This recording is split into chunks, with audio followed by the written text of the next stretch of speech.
Welcome to Fun with Annuities with your host, me, Stan the Annuity Man, America's annuity agent. Can annuities be fun? Can contractual guarantees be fun? Absolutely they can. Find out the brutal facts about annuities with no sales pitches or high-pressure nonsense. Just the brutal and factual annuity truth, which is all you need to hear.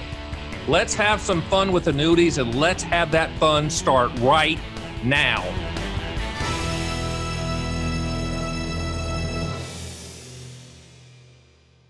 Welcome to Fun with Annuities. I'm your host, Stan, the Annuity Man, America's annuity agent, licensed in all 50 states. The Fun with Annuities podcast is on all major platforms. We also have a YouTube channel called Fun with Annuities.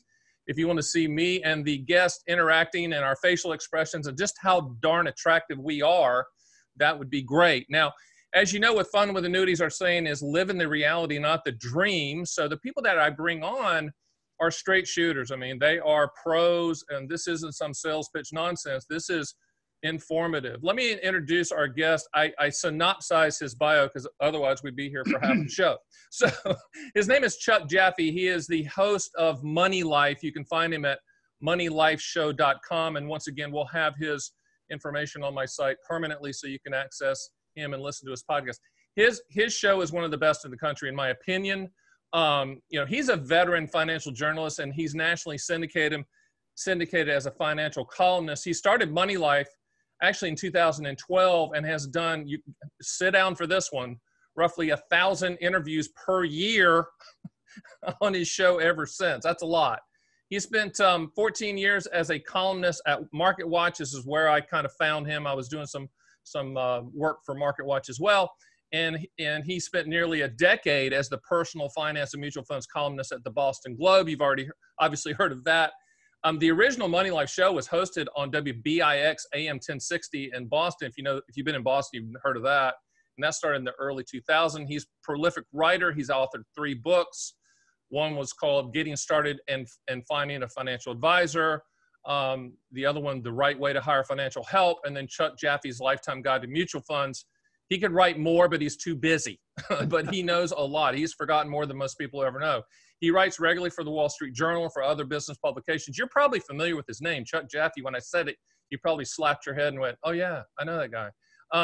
Now, here's his passion, though. He writes a column for State of the Game, which is a New England lacrosse journal publication. He's a lacrosse freak. He plays, he referees. He's actually won Coach of the Year honors for his innovations. Pretty interesting stuff. He resides near Boston. He has, his main cohort and partner is an old but energetic golden retriever. And like I said, you can follow him on moneylifeshow.com. Welcome to Fun with Annuities, the infamous Chuck Jaffe. Stan, way too much time spent on my bio. Let's go. This is, we can have fun with annuities. That's the best part, is that before you ever had a show, I've, had my time of having fun with annuities as part of that past. So absolutely. One of the greatest things I've ever read in my life was Chuck had a column on Market Watch for a long time, and it was titled Stupid Investment of the Week. It was like jackass for financial people making financial decisions. Way ahead of his time. I mean, seriously. Give us some background on how that all came about, Chuck, and what kind of maybe your top 2 or 3 stupid investments of the week of all time. Well, the basics of it were you at some point have to try to protect people, and we weren't trying to find the stupidest investment of the week, right? The worst investment of the week, because the worst investment of the week would be, hey, what lost the most money this week? That's obviously the worst investment. Right. We weren't trying to do that. What we were trying to do was basically say, what is being pushed on people that is maybe less than ideal for average investors? That was our key phrase. It's the stupid investment of the week highlights investments that are less than ideal for average investors. And it's not an automatic sell signal, because there are times, and annuities are certainly one of them, right? Yes, absolutely. You have somebody who's in a bad annuity, you go, hey, that's a terrible annuity. But it's not, get out of it right now. It's, right. Here's where you are. And, maybe you're better off there than where we got to take you to get you out of there. So sure. We put it together in a way that that we were looking for things that were classically bad. And I mean, you know, like the all-time greats, like some of the stupid investments of the week that just, because I could go back and do them again tomorrow. Things like the Gerber life insurance, the Gerber life insurance plan. Yeah, that TV commercial that's on late at night when I'm flipping channels. That's correct. And of course, Right. it appeals to parents. Yeah. But, you know, when you talk about insurance, separate from annuities, right? You're Right. trying to cover what you can't afford to lose. Well, from a financial perspective, your child is priceless. But from an earnings perspective, your baby's not making any money unless, by the way, it's the Gerber baby. That job has already been filled. That's the baby who's trying to sell you something. Right. And there's your problem. So, you know, that is just a classic. It comes back generation after generation. The vast majority of those policies are taken out of service. You know, people pay premiums and then they let them lapse. And they make money without basically having to pay off anybody. And their college savings plan is bad. And, you know, look, this is one of those cases where you somehow think I couldn't self-insure, right? But if you said, wait, I want a small amount of insurance, and you just started setting that money aside instead of paying it to Gerber, you'd have a nice nest egg at some point, you know, for your kid. Yeah, but it doesn't have the Gerber picture, Chuck. Yeah, it also doesn't have death involved, right? You get the money even if your kid, you know, say lives. And that's part of it, is that you know, stupid investment of the weeks, we're going after that. I mean, if I were doing the column today, it's clear that you'd have a lot of meme stocks in there, and you'd have some other things where, you know, people are buying on illusory stuff. But I can tell you that one of the very first stupid investments of the week that we wrote intentionally to kind of show, hey, we could flex our muscle, was we were writing about indexed annuities. There was an IDEX product, I want to say, and I think I said at the time that people need this the way a moose needs a hat rack. It's just like, you know, you could justify it somehow, but you couldn't really justify it. And quite honestly, pretty much any time I was like, I wonder what I'm going to do this week. Well, if you had said, hey, like, here's somebody hosting a free steak dinner and selling whatever, I could pretty much guarantee that if I went to that, it would be a stupid investment of the week, and it would be an annuity product. Now, would it be medium rare on the steak? What would you order? It would depend on where I was going. I've been to more of those dinners than probably anyone you know who wasn't on the presentation side. No, my mom, no, I have to interject here. My mom, 83 years old, St. Augustine, Florida, is what I deem a professional plate licker. She is a absolute pro. She gets the invitation in the mail. She calls them up, asks them what's on the menu. And literally, because she's from the South, she goes, what's for dessert? She makes her decision on dessert. And then she blows them up at the end. And she goes, well, my son is named Stan, the annuity man. And then, you know, that just kind of ruins the whole thing. But yeah, pretty much, you know. She eats 3 times a week in Florida. Okay, well, so maybe she's been to more than me, but she's, you know, going exclusively for the dinner. I actually am paying attention to the presentation. Yes. And but you know what's funny about that is she will come back and say, and I'm using my mom's voice, this isn't my voice. She's like, but Stan, it sounded really good. It's just the upfront bonus and free long-term care. You know, me and your father really wanted that. I mean, she goes through the whole thing. I'm like, Mom, it's not true. It's all garbage. And I know that you've been to some of those bad chicken dinner seminars. And full disclaimer, on index annuities, these are CD products. They're not market products. We sell them primarily as a delivery system for income riders, which is a future pension plan. But we pay zero attention to the accumulation value, only because they're all designed kind of create that 2 to 4% return. No one really talks about that. And the other thing is, if you buy a 10-year indexed annuity, you're really buying a 1-year guarantee on a 10-year chassis. Because the annuity company can change the rules on how that beloved indexed annuity can be changed. And Chuck and I laugh about this, but I always say, listen, if there was true market upside with no downside, then Chuck and I would fly or drive to DC, meet with the Fed, and then, you know, all the problems would be solved, right? Exactly. Yeah, but the thing is, Stan, and this is one of the things that really gets me, is that you and I know, like, if we're put feet to the fire, say something good about indexed annuities, we'd go, okay, I can come up with a good thing to say. Sure. If you're using it properly Right. as a replacement for a CD or Right. something that's over on that side of your portfolio. But And not I for have a been replacement for stocks. No, and I've never once heard it pitched as, hey, look, you know, yes, it's got to tie to the market, but your results are going to be CD-like results. This is, you know, put this in where you don't love what's happening with your fixed income. And by the way, you could make a hell of a case for that right now. When you think about Right. the talk of interest rates going up and do I want to own bonds? Bonds pay next to nothing. But oh, by the way, if interest rates go up, bond prices fall, your bond funds are going to get hammered. You might want to have, I could see a case. It's not a case that would end up in my portfolio, but I could see a case where somebody could say and be Right. well served by going, okay, here, I'll take that index annuity product and use it instead of a bond fund or instead of a CD or instead of a Right. bank product.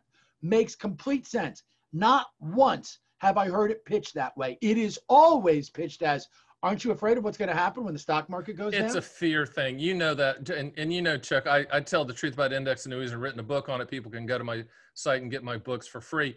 You know, I'm the walking middle finger of annuity truth out here, which is the reason I get no Christmas cards from all the carriers, because they love when the agents are pitching the dream, because people love to buy the dream, and people buy annuities on fear and greed, which is unfortunate. You know, we are very proud that I think we're the only site where annuities are actually bought, not sold, because you're buying the contractual guarantee. Chuck, I am dying to hear your opinion on the newest tulip bulb craze. If you don't know what I'm talking about, you know, just Google tulip bulb financial blow up and you'll see what I'm talking about. But the newest tulip bulb craze, cryptocurrency, I cannot wait to hear what you have to say. Well, I mean, there's about 12 different layers to all of this. And I've been covering cryptocurrency since the very beginning. Yeah, and some of my coverage led, actually, I mean, not directly, but indirectly led to the collapse of Mt. Gox, which at one point was the largest Bitcoin exchange. So I have a tough time removing myself from that, which was not a generation ago. It was only a few years ago. It feels like a generation ago. 2014 or 2012 or whatever the heck it was.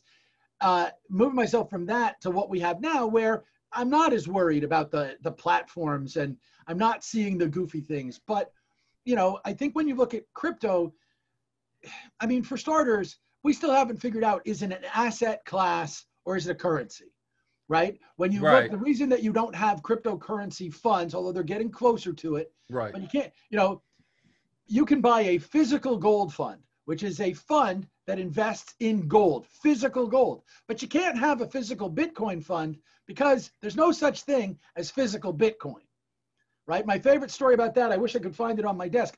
I once gave a speech and they gave one of the people there, basically as a joke, gave me a Bitcoin, right? It's what you see as a Bitcoin. It is the gold with the B on it and whatever. Yeah. It was really well done. It was encased in plastic like it was a valuable coin.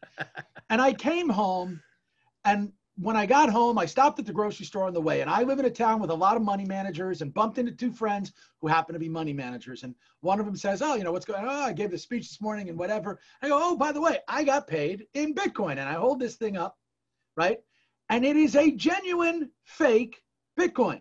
Because if anybody holds a Bitcoin in your hand and says this is a real Bitcoin, they're lying. There is no. I like the words genuine and fake. It's genuine fake. It's a real fake Bitcoin. And the guy immediately says, the first guy who sees it goes, I'll give you $20 for that. Nice. And the next guy goes, I'll give you 25. And I'm like, it's worth maybe a nickel, right? I should have sold. I didn't because I wanted it to have as a profit. Can we manufacture that, Chuck?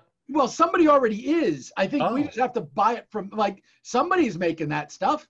So yeah, genuine fake Bitcoin, there's a market for that along with the real thing. Look, you right now can be paid in cryptocurrencies that you understand better than Bitcoin.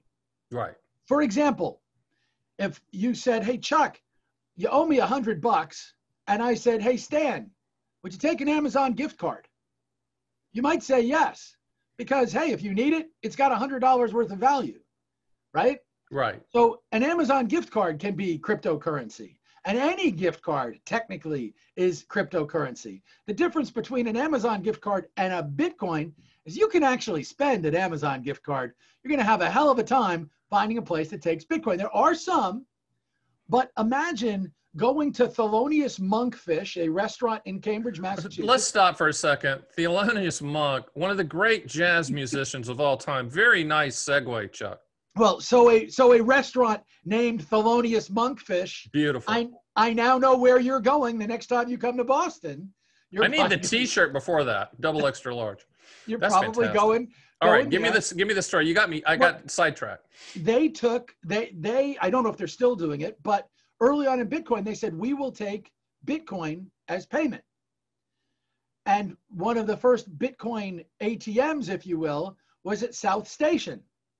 So a friend of mine, a journalist friend of mine, said, "Okay, we want to see how Bitcoin works. So I'm going to go to South Station, and I'm going to put $50 into Bitcoin. And then I'm going to go to Thelonious Monkfish and I'm going to pay for my lunch with Bitcoin." And by the time they paid for lunch, their $50 was worth only like 32, and they had to pony up extra cash, right? Because it's not, and it worked that way. On a different day, they might have been like, "Wait, hold it. I just gave you a $100 tip." But that's the problem. I'm obsessed with Thelonious Monkfish. So I go to Thelonious Monkfish. Do I get a Thelonious Monkfish sandwich? Please tell me yes. I have to tell you, I have been there. I've actually been to the restaurant. I don't remember it so well from like what did I order or what's on the, as you can imagine though, the music you're going to hear is jazz. I'm flying in. I mean, it's straight up. I mean, that's fantastic. But the whole cryptocurrency category, at the time of this taping, I read yesterday, I believe, that somebody was hacked and there was $600 million worth of crypto absconded from a clearinghouse, whatever the story is. And I think until governments figure out how to clean that nonsense up, it's going to be a while before people have full confidence. And do I think crypto's here to stay? Yes. But we've been around long enough, Chuck, to remember AOL.com and MySpace.com. And the example I was going to use goes back further than that, right? That's because you're older than me, Chuck.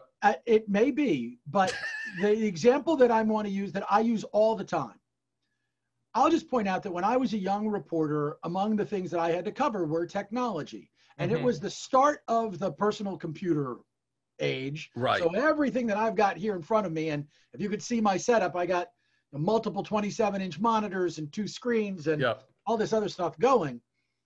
It was the beginning of that. And I was interviewing Ann Wang from Wang Labs, who at the time was like the 4th wealthiest guy on the Forbes rich list. Right. And there was no question. He was going to number 1 and Wang Labs was going to make it. And by the way, you didn't want to own IBM. They were going to be dead. Right. Wanted to buy Prime Computer here in Boston. Right. And nobody ever heard of Microsoft. Right? And that's the greatest example. Your obvious wagers back then were Wang Labs and Prime Computers. You were ahead of the game. You were the obvious winner. This is the technology that's going to be adopted.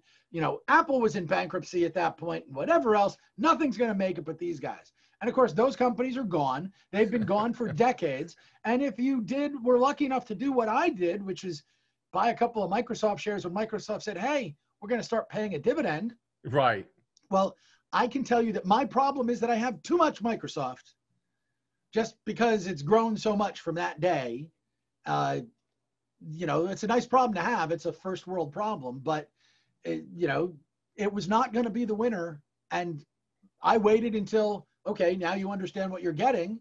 And that's what you need to do. And with crypto, I'm not convinced that it'll be Bitcoin. I'm not either.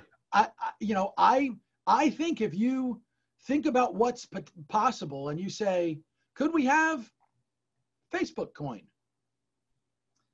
Well, not only could we, but the potential for Facebook coin to completely dominate and just come in and like, oh wait, I've got market share, I've got outreach, I've got whatever, I have the channels, all of that stuff, it makes tremendous sense.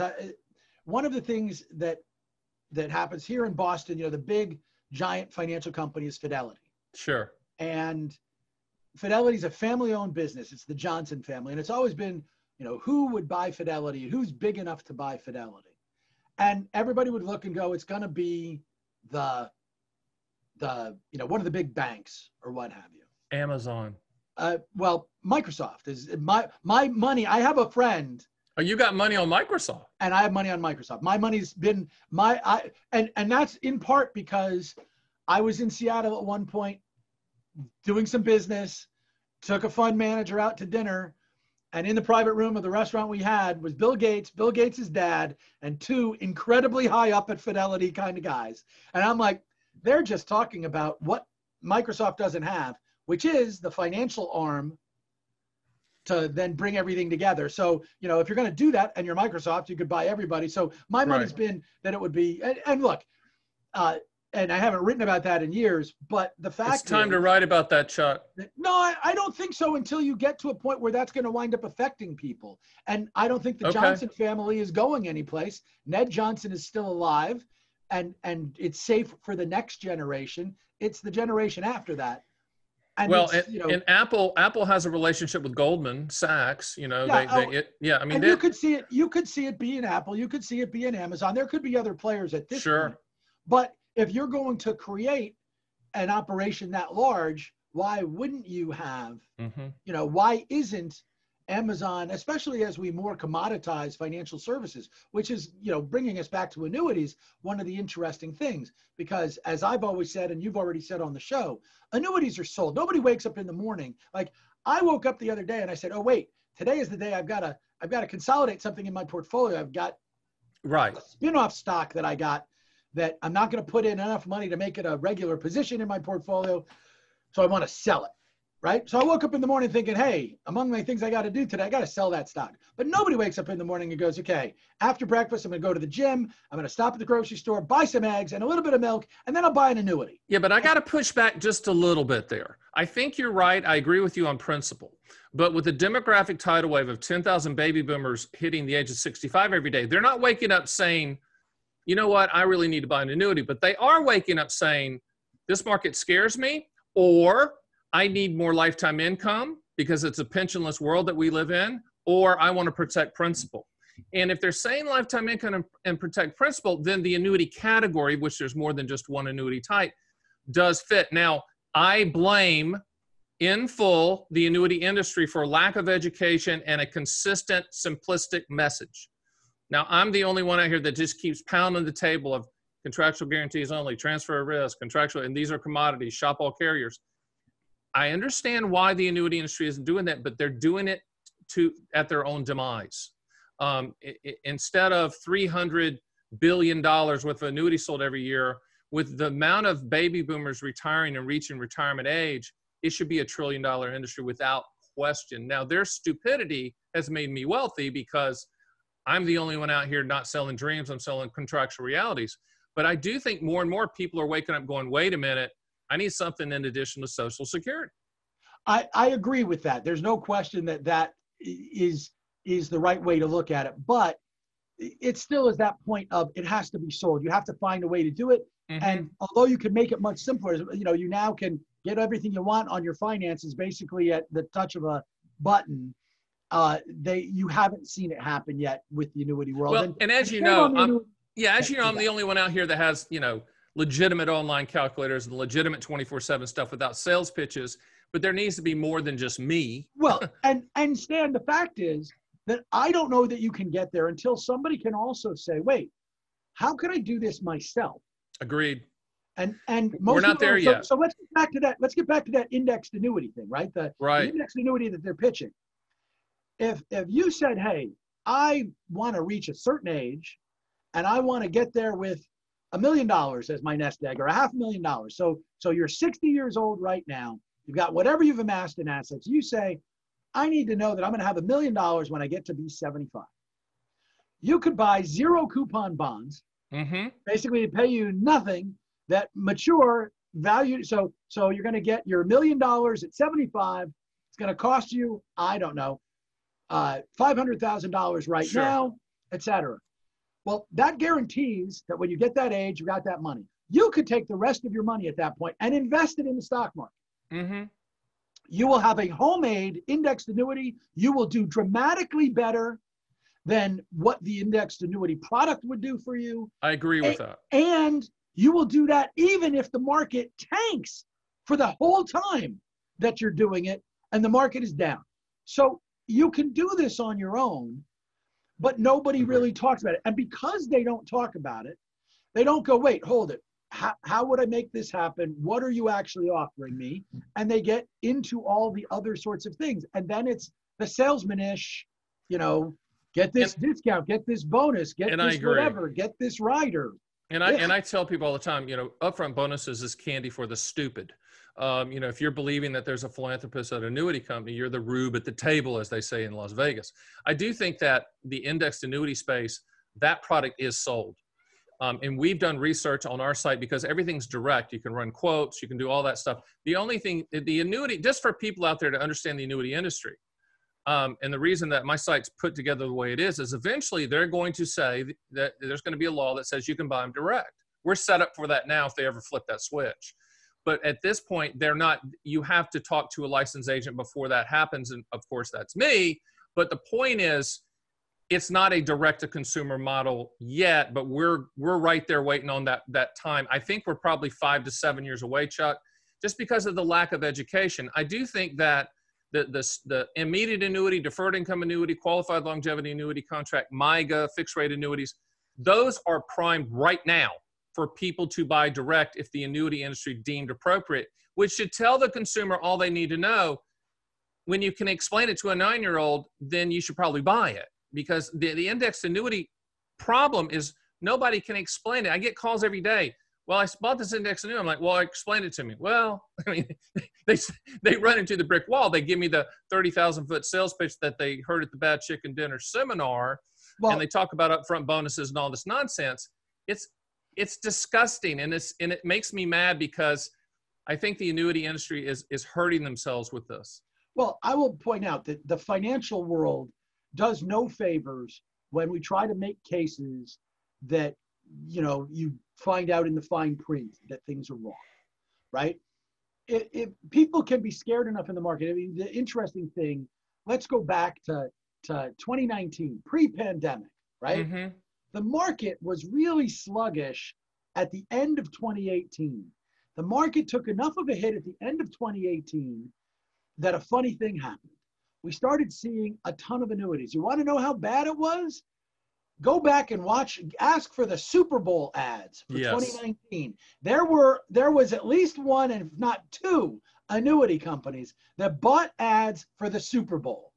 So what happens is every time the market gets bad, those free lunch things come out of the woodwork. Yep. Everybody's kind of pitching all that sort of stuff. So we had all of that stuff being pitched. You go to these seminars, and I can tell you, I'm the only one who ever hey, would you put that slide back up so I can read your fine print? Or I walk up and see if they've got it on the board. And I'm the only one who goes up to do it. And I've had people, the last one of these that I went to where I wrote about it, I was sitting there with a family and I said, look, the problem is that what they've quoted you about the stock market and they've given you market returns, it's the stock market exclusive of dividends. Correct. So are you willing to look, currently right now, do you look at the stock market and go, yeah, I'm not going to count my dividends? Because you probably are. Now, you can make the case that hey, I'm not reinvesting my dividends, so my dividends create a cash stream that comes out over here, and here's what my stocks are worth. Right. But even as you do that, you're thinking the income stream. That's not what they're doing. They're showing you, the market without dividends, and then they'll cherry pick their time horizons and whatever else. Yeah, and people need to understand that S&P 500 historically, the dividends represent more than 50% of the returns. So when they're talking about index annuities point to point or whatever they're saying, that's not including dividends. More to the point, they'll then show you how the annuity performs, but they're not talking about the fact that, oh, by the way, if the annuity owns the index, the company's keeping the dividends. You're not getting the dividends. It's giving you performance without the dividends as well. So, it's not one of these things that you're getting a true picture. And to me, that's the issue. I mean, I believe that a whole lot of people, right now, if you think about the stock market and where it is, and guys like Jonathan Clements, who used to be the Wall Street Journal, a friend of mine, probably has been on your show or should be on your show. Should be on my show, yeah. He has talked about how, and he's a little bit older than I am, if I'm not mistaken, how he expects that sooner rather than later, he's going to be in the market for an annuity. Right. He's going to be in the market for an annuity, not because he loves annuities, but because he loves investing. And he goes, if I if I say, here's what I know I'm going to have as guaranteed income going forward, I can now invest the rest of my money and know that if the market tanks, who cares? I'm protected from it. I've got this income, Agreed. et cetera. So for him, and I think for myself too, I mean, I'm not quite there, but I think that's where I'm headed. It's going to be get yourself the income, Right. get lock down that stream. And then for somebody like me who loves investing, likes to be aggressive, I can be as aggressive as I want to be. Like the fact that, if I've got an annuity, when I turn 70, where a lot of people are going, hey, you're getting 70, 75, maybe you need to step away from the higher risk. I'm going to be like, baby, I've been making my money this way my entire life. I'm not stopping now.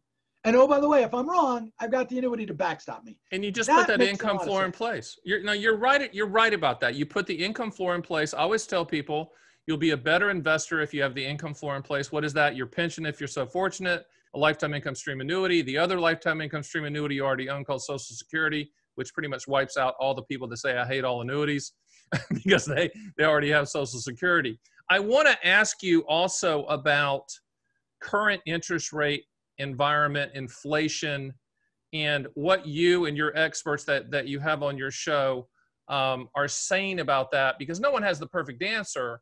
But I mean, if anyone has their finger on the pulse, it's you. Once again, it's moneylifeshow.com, moneylifeshow, all one word.com, and I'll have that on my site. Can you step into the interest rate inflation world for us? Yeah, I mean, we talk interest rates and inflation pretty much every day. It's almost impossible right now not to. Right. And there's very little question that the vast majority of people see the current interest rate problems as transitory. This is not, we've got shortages that have to work through the pipeline. We've got other issues that need to be handled, and they will be handled. And it's not necessarily that prices will go all the way back down to where they were, but it's not going to be, if you think about inflation the way anybody who is your age and my age might think about it in terms of what we saw in the 70s and 80s, that's not happening here. There's not that kind of pressure. If anything, and I had a pretty interesting recent conversation about this with a guy from J.O. Hambro Capital Management, where in this environment, we're so spring-loaded against inflation that it's fair to wonder if inflation is actually transitory. When the pressures ease, will we actually see deflation at that point? And it's not impossible. Mm-mm. So, am I worried about inflation? I think there's a couple of things that people should know. The odd thing about inflation that most people don't recognize is that if you wanted to calculate inflation based on your experience, it would be different than CPI, because CPI basically breaks things down into 8 groups, 8 expense categories, and then it takes a multiplier and it says the average person spends something like 31% of their money on shelter and shelter costs. So that's going to be your house or your rent or your mortgage, but it's also going to be homeowners insurance, et cetera, and all the other things that are affiliated with your house. And it's the average person spends 14% or whatever the number is on healthcare and 5% or whatever it is on education. Okay, well now take somebody who is 75 years old. They paid off their house. They're, maybe they've downsized, but they don't have the 33% shelter costs because they don't need that kind of thing, and they paid off their house. But they have way more than 14% in healthcare because they're visiting the doctor, to get their toenails cut, let alone anything else that they can't reach on their own bodies and whatever else. So if you break it out, if you took the inflation out and you said, okay, I'm just going to give you the multipliers, you put in your spending pattern, right? That 75-year-old, well, they're not that worried about entertainment inflation because they're not going out to movies and concerts and whatever too much. And they're not really worried about education inflation because whatever they give their grandkids is fine, but they're not paying for an education. They're super concerned about healthcare. They're less concerned about housing. And oh, by the way, what's happening to them in the grocery store, they're not eating as much, so it's kind of a wash. But the person who's 30 and has a family of 4, forget about it. They are right there. So inflation is very much a personalized thing. For years when we said, oh, inflation was low, any senior citizen would tell you, I'm getting crushed by my healthcare costs. And that's, so you could say, oh, inflation's not bad, but a lot of houses were, and a lot of households and homes were having trouble with inflation because of their spending patterns and where they are in life. And that's what we don't know about inflation. And that's where we all have to get to. I mean, we're going to see prices go up. It's costing you more at the grocery store. Yes, it is, at least for the time being. But again, if you're, an empty nester, me and the dog, I don't buy much in food. Like I buy, my monthly food budget is maybe what I spent in a week when my kids were young and here. Sure. So, inflation affects you differently. And as for interest rates, rates are not going to rise for the rest of this year. I'm not convinced that they'll rise until the second half of next year. And if the right things happen, it could be all the way out into 2023. But when rates go up, the market will respond badly. The question is for how long? I had a guest on my show, he appeared on my show the day that we're taping this, who was talking about how he actually thinks that you could see an interest rate hike sooner rather than later. And yet his response to that was, okay, if it's not measured and it's not done in a lot of control, that could be a problem. And yet I wouldn't pull my money out of the market, and I would still be investing here because still the best place for your market for money is going to be domestic markets and big name, large company stocks. They will give you the safety and security, even if rates go up. So long-term, I'm invested, short-term, I'm invested, and all the stuff about annuities and everything else is protecting yourself so that, oh, by the way, when the market takes a downturn, you're comfortable to go, I can stick with my plan. How's your stomach feeling about all of this printing of money? I mean, you've been around a long time. This is blue water, as they say. I mean, the last time we were even in this ballpark was World War II, and I guess this can be considered a war as well. What's your opinion of this? Well, depending on who you talk to, and I've talked to guys like Lacey Hunt, a former chief economist for the Fed, and Larry Kotlikoff and guys like that who are very, very concerned. And then you get the other folks, you get the economists like Stephanie Kelton, who wrote a book about, deficit spending and how just go do it because it's not going to be a big deal. It kind of depends where you fall in that camp. I'm certainly not happy with the deficits where they are, but go back to the famous quote that Republicans shortened down of Ronald Reagan about, the problem. This is not a problem that the government can solve. This is a problem. The government is the problem. But if you look at the full context of the quote, and I've already misquoted it. I don't want to make it any worse. If you look at the full context of the quote, is he was talking about a very specific situation, which that always gets removed. And it's always just government is the problem. No, that's not even what Reagan believed. What you have is a situation with the pandemic where the government is the solution.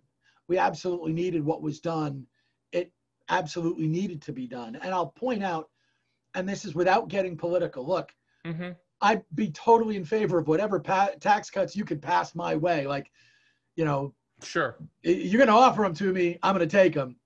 It's kind of like all those people who are against socialism, but they're not returning their Social Security check. Let's just point out that the idea that we're going to, the Trump, separate from the politics, just talk about what happened. There were tax cuts during the Trump era. And what was said was, we cut the taxes mostly for the wealthy and the corporations. It's going to use Reagan's term, trickle down, and it's going to pick everybody else up, and you'll see economic growth. Yet the economic growth during the Trump years, pre-pandemic, if you want to throw that out, was 2.9%, which is exactly what it was leading into the Trump administration, pre the tax cuts. So if everything was going to be like, hey, they'll get this money and we'll see growth, guess what? Didn't happen. Now, I'm not saying, hey, go spend it and you'll see a lot of growth, but I do think that there has to be some. And I think the really curious part for me is, as somebody who watches the numbers, we're at a spot where all of the numbers right now are kind of meaningless. If you look at anything right now, growth is incredible, but growth is compared to a year ago when there was no growth, right? We basically stopped everything. Next year, You could get back to this point next year, get to where you're looking at second quarter growth numbers and going, wow, it's only 5%. We're down, 25, 30 percentage points from a year ago, like relatively speaking, where we had 8% growth. We're down at 5. That stinks, but it doesn't stink relative to what we're used to. So right now the numbers are really, really tricky. And I'm not sure, like, politically, we can't come up and agree on anything, which is horrific. It's just really bad for the country. It is sad. And as somebody who considers myself mostly centrist, I'm sure that if you've got folks on both sides of the aisle, they both hate me right now, and that's okay with me. They just don't know you, Chuck. They haven't been to Thelonious Monkfish with you. I mean, what a great restaurant. Well, but the fact is that we need to get to where there's some measure of agreement. I'm somebody who would tell you I want to hear the Republicans tell me what they want to do. Like, don't give me policy that is, I disagree with those guys. Give me policy that is, I want to do this. And I say this as a guy who, my high school class president was Chris Christie. So I have interesting philosophical discussions on those rare occasions when Chris and I have, corresponded or gotten together or at a high school reunion or whatever. I gotcha. But I think that right now where we're having so much trouble passing things, but where we don't really know the validity of the numbers, I'm not anti-extra spending. This is a time, this is one of those times, it's the opposite of the Reagan time. You can't apply the Reagan thinking about government being the problem at all times. The pandemic was clearly a case where, no, you had to go do more. We're going to come out of this, and it'll presumably be in our lifetimes. The question is whether it will be, 5 or 6 years down the line or 16 to 20 years down the line. There's going to be a price to be paid, and there will be a time when we again go, hey, we have to rein in. But for right now, if you want to remotely keep things going, it's going to be the government that keeps them going. And no amount of tax cuts is going to produce extra revenue or extra growth. That has not been working. And it will work again at some point in the future, but it's not working now. And there's not a reason to expect it to suddenly change. So I'll take the spending, knowing the risk. And I don't love those risks. Different topic, complete pivot. And you're one of, I look at you as one of the top financial journalists, period. You've been in that realm and that higher air for a long, long time. I just have been doing it longer. Everybody else has lost their job. But things have changed, and the financial journalism space has changed. It's gone from a place where it was valued and paid for to now it's a place of entrepreneurship where someone like you, creates moneylifeshow.com, which is wildly successful.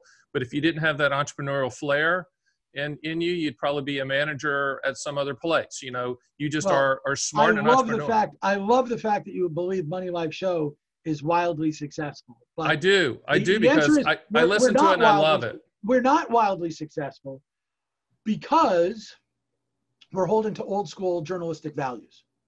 Which brings me to my point. And that's where I know you were going. So where are we at now, Chuck, with financial? Back in the day, I used to trust what I read. Now I'm always figuring out, all right, wait a minute. Is that a pay for play? Are they paying to play?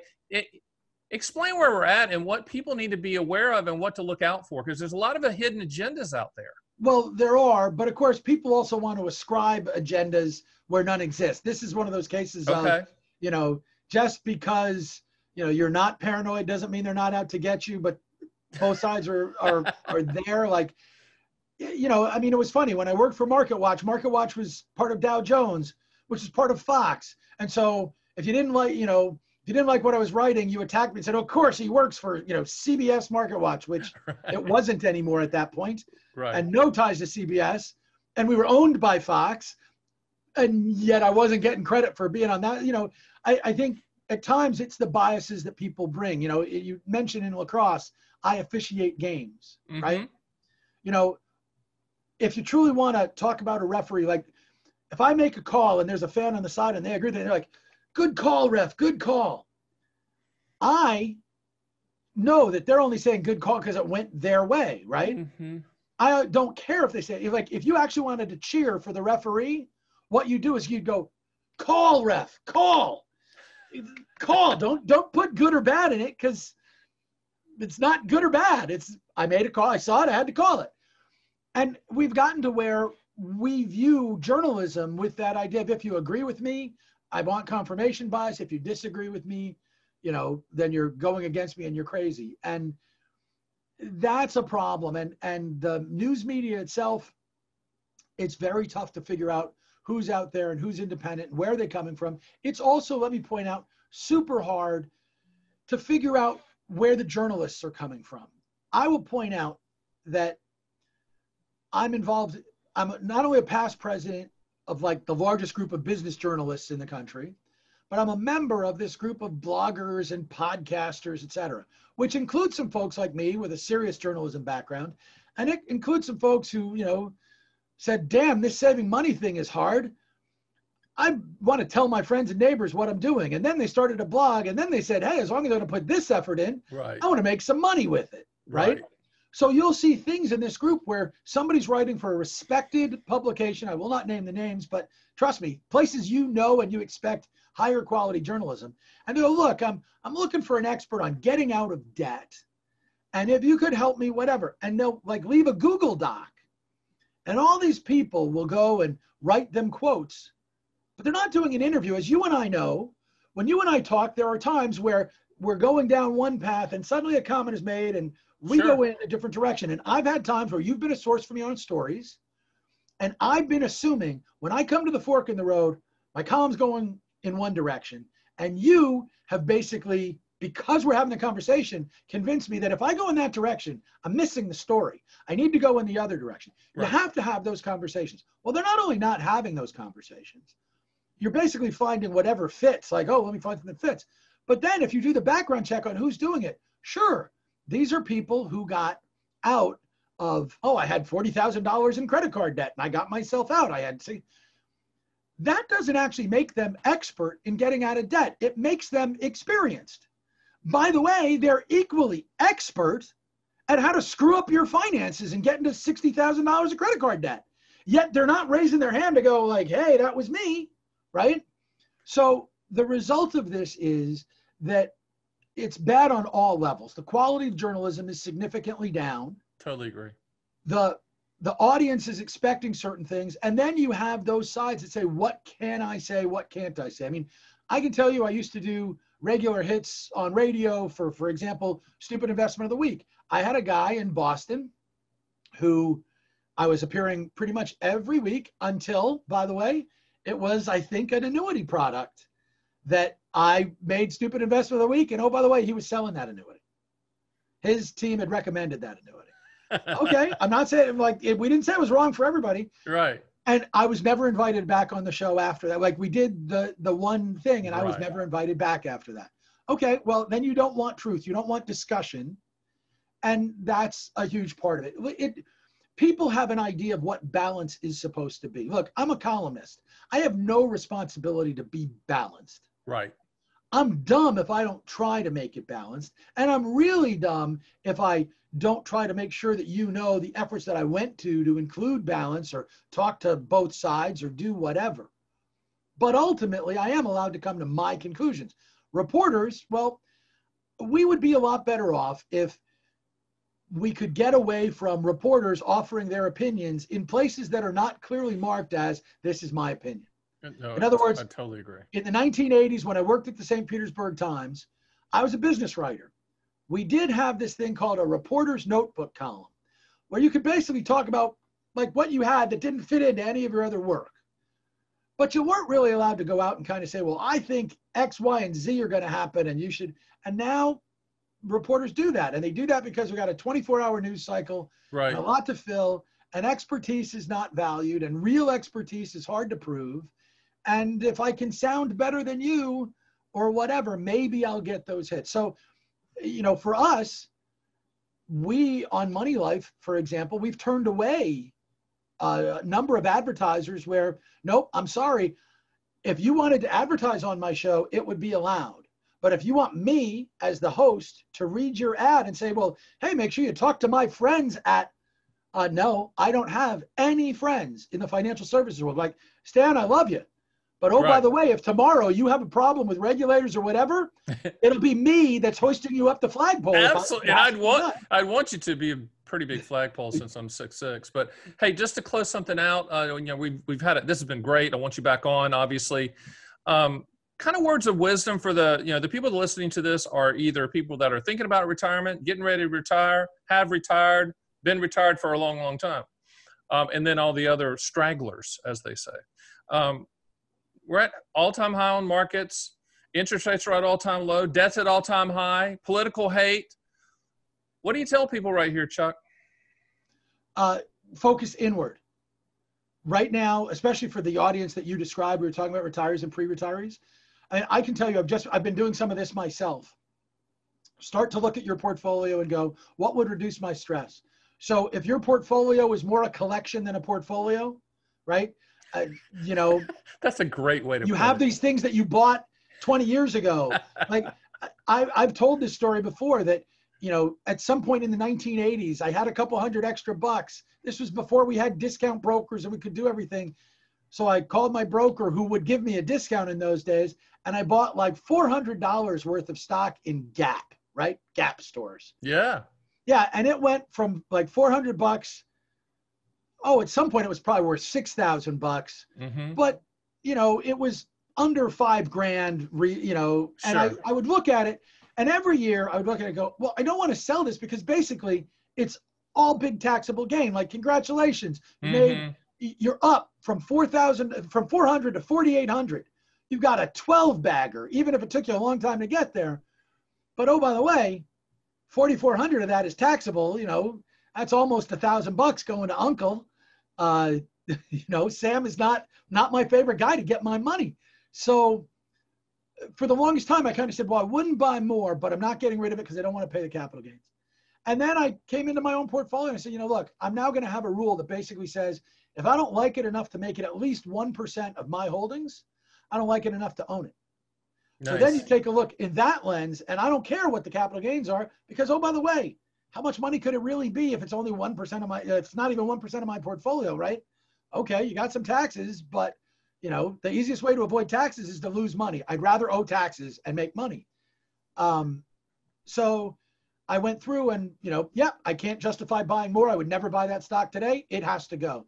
So I consolidated some things. I have done that, try to make it that, I'm old enough that I've got this old Roth IRA that I opened directly with the mutual fund company. Sure. But now I can fold it in and have all of my retirement assets in one, here's all my IRAs, here's my taxable stuff.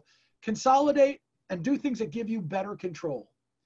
And don't let the tax tail wag the dog, and don't make your decisions based on it was good to me once. That's like bad boyfriend material. Don't do that. You're not in love with them. They're your investments. And sell your losers if you have them to get the tax benefits and put them into something you're going to like better, as opposed to stressing yourself out. And do all the things that make it that you're not going to be stressed, that you feel like you've got really good control over what you're doing. If you've taken the annuity step and you know that you have the income protected, then relax. I mean, I say every day at the end of my show, I remind people, until we do this again the next time, the best thing you could do for your money is to not worry too much about it. Bingo. And that's it. If you're at that retirement stage, your life should be about a lot of other things. If you love dealing with money, cool, knock yourself out. But deal with it not from a base of worry, but from a base of, this is my fun, this is my entertainment, I want to see how well I can do, I want to feel active and vibrant. Not from, wait, I bought this meme stock on an option, I gambled, and oh, by the way, if I'm wrong, I'm going to know what dog food tastes like at the end of this week. That's not how you want to invest. And ladies and gentlemen, that's Chuck Jaffe.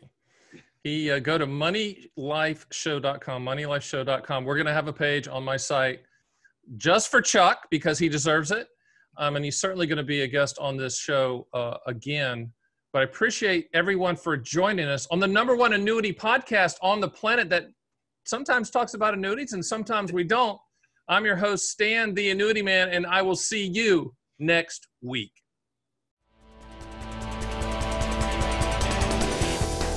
Thanks for listening to Fun with Annuities. Please hit the subscribe button and make sure to go to my site at theannuityman.com, where you can run your own SPIA, DIA, and QLAC quotes and see a live feed of the best MYGA fixed rates in the country, and even get indexed and income rider quotes as well.